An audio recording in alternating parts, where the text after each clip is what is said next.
Well, thank you, Kathy. To get this economy moving again, we have to can't take a have chance healthcare on you reform, we anymore. have to have tax Can't provide reform, but we also have to relieve our small businesses and entrepreneurs of the regulatory burden. Dodd-Frank represents the greatest regulatory burden on our economy, more so than all the other Obama-era regulations combined. And that's why it's so critical that tomorrow the House passes the Financial Choice Act. Dodd-Frank broke all of its promises. It said it would lift the economy. Instead, we're stuck in the slowest, weakest recovery in the post-war era. It said that it would end too big to fail, but instead, cynically, it codified it into law with the Taxpayer Bailout Fund. It said it would stabilize our economy, make it more secure, but instead the big banks are bigger, the small banks are fewer. Our corporate bond markets are seeing historic levels of illiquidity and volatility. It said, they promised us that it would help the consumers. Yet free checking at banks has been cut in half. Bank fees are up. Mortgages are more difficult to come by. They cost hundreds more dollars to close. But there is a better way. Economic growth for all, bank bailouts for none. It's the Financial Choice Act. It simply tells banks that if you will purchase the equivalent of a privately financed insurance policy against failure, something known as a 10% simple leverage ratio, we'll give you a Dodd-Frank off-ramp. We will replace complexity with simplicity. We will replace bailouts with bankruptcy for large financial institutions. We will throw a needed life preserver to our community banks and credit unions because entrepreneurship is at a generational low in America.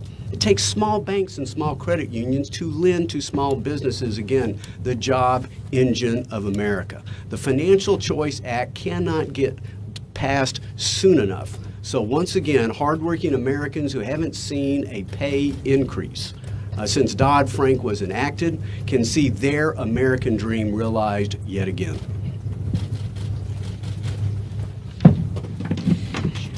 Thank you so much, Mr. Chairman, and thank you to all of the members of the House Financial Services for the work on this important legislation. I am so happy to be here working to advance the passage of the Financial Choice Act. America's farmers, workers, businesses, households, savers and investors deserve the flexibility and access to credit that the Choice Act will give them. As a former mayor, I know that both families, towns, and people need greater access to credit. When we were building our libraries and building our community parks, it's the people that were in our cities that were helping us. When a farmer needed a tractor to plow his fields, it's the banks in the towns that would be able to give them access to credit. We need a strong, innovative, and accessible financial system. Currently under Dodd-Frank, that isn't the case. For example, one of my constituents owns a successful catering business, but is unable to expand because every time she goes out to get a small loan, she is stunted by red tape and regulation. Massive government regulations are hurting people, not helping people. Community banks, which provide small bank loans, are closing at a rate of 1 bank per day.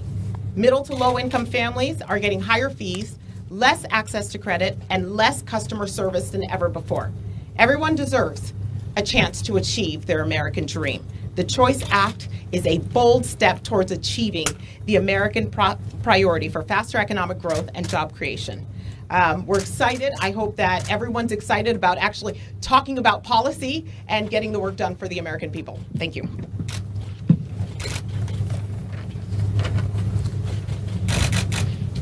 You know, the whole focus of this administration and this Congress is jobs in action.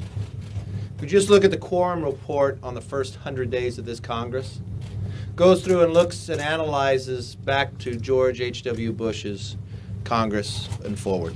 The number of bills passed in the first 100 days, this Congress, the 115th, has passed the most at 103. That allowed when analyzing based upon the presidencies in the first 100 days of the number of bills that were signed. President Barack Obama was able to sign 15. President Trump was able to sign 30. And we continue that work this week. The Choice Act. A recent senator came forward and said Dodd-Frank imposed more regulation on business than any other law passed during the Obama administration combined. In doing so, approximately 1,900 banks, many of which were community financial institutions, have disappeared. If the community banks disappear, capital disappears. If capital disappears, small business, jobs creation disappears as well. But what if you are an American and you weren't creating a new business? Has Dodd-Frank regulation imposed and harmed you? As the chairman stated, 75% of banks used to offer free checking before Dodd-Frank became law. In 2016, that was down to 36%. Everyone has been harmed by this legislation. I want to credit Chairman Hensarling. He has taken the time to study. He's taken the time to work to protect the taxpayer, so no longer will there be a bailout, secure the institutions, and at the same time create jobs. No easy feat, not easy to accomplish, but he's going to be able to move it this week on the floor. Just another one of the goals that we had set if we were able to achieve the majority again, and we're keeping our promise. Tomorrow, the House is going to take strong action in passing the Financial Choice Act to provide relief for families who are suffering under the failures of Dodd-Frank. As Chairman Hensarling and Mia Love talked about, you can just see in every one of our communities how Dodd-Frank has been devastating family businesses, the ability for small businesses to get loans, the fact that a local community bank closes every single day because of the unworkable, devastating regulations of Dodd-Frank. The law has failed miserably, and it's made it harder for families to get free checking. It's made it harder for first-time home buyers to get that first loan. It's made it more expensive for them to get that first loan if they're able to maneuver through the red tape and mountains of regulations of Dodd-Frank.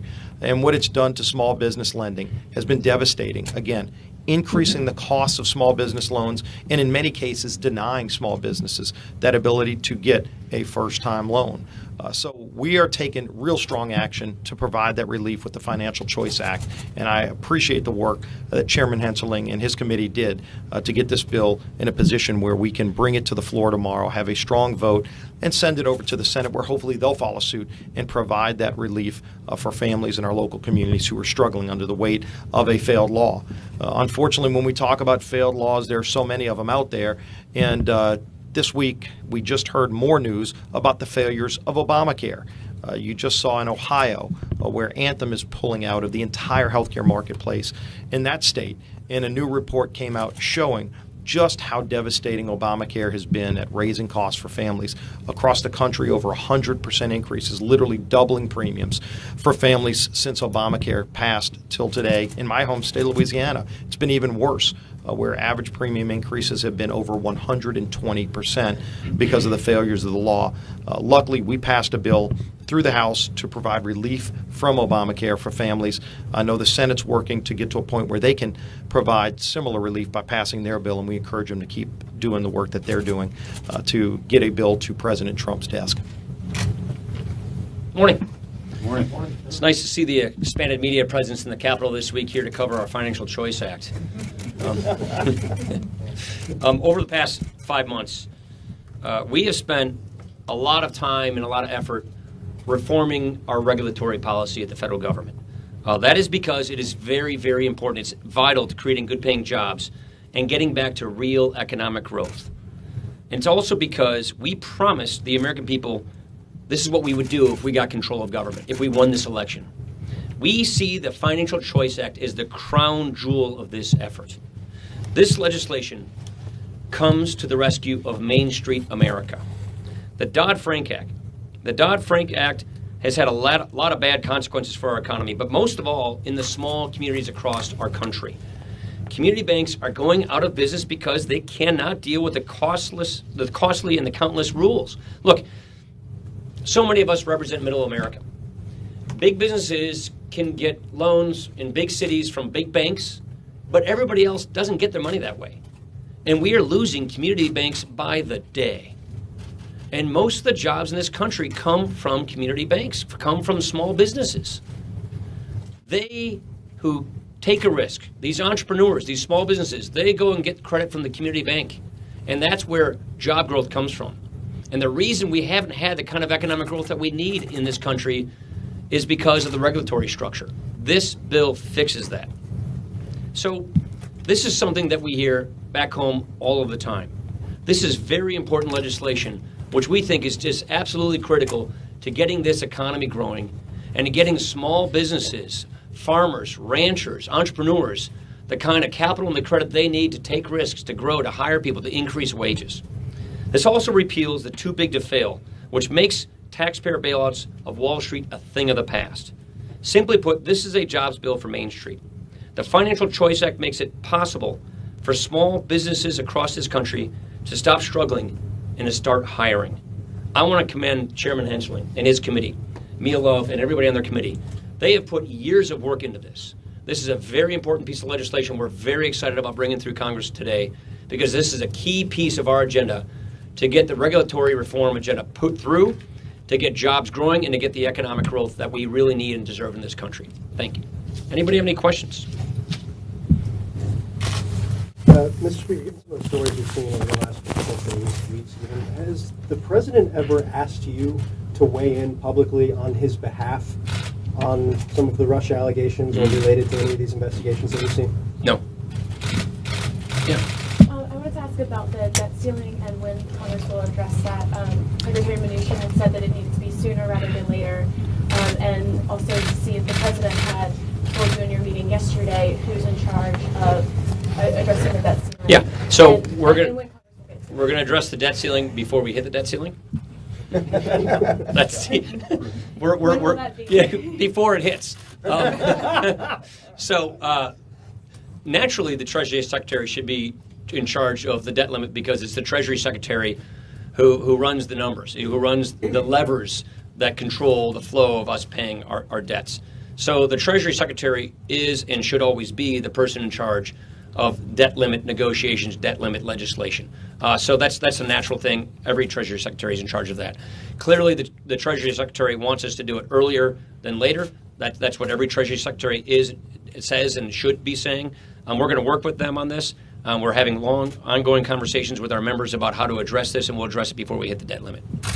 Rachel. I know you said you're still discussing how you're going to raise the debt ceiling, but just on principle, do you support raising the debt ceiling? I'm not gonna negotiate with myself and the media. We're gonna have these kinds of conversations with our members and find the best way forward. We'll come up with a solution. Are you ready to rely on them, though, in your contract? I'm not going to get into it because I'm not foreclosing any option at this time. We're having those kinds of conversations, not with just our members, but with Democrats and with the other side of the Capitol Rotunda over in the Senate. Last Yeah, question. Christina.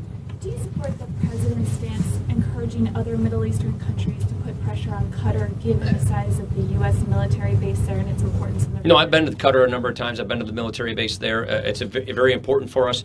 But I do think that we should put some pressure on Qatar because Qatar has, I think they can improve their foreign policy. Let's just put it that way. Did the president consult you at all on the FBI? I'm sorry to interrupt. No, he I thought you were didn't. just walking No, away. but Ray, right? Seems I don't know the guy, but I've looked at his resume. He seems like the right perfect. He seems like to me he's the perfect kind of person.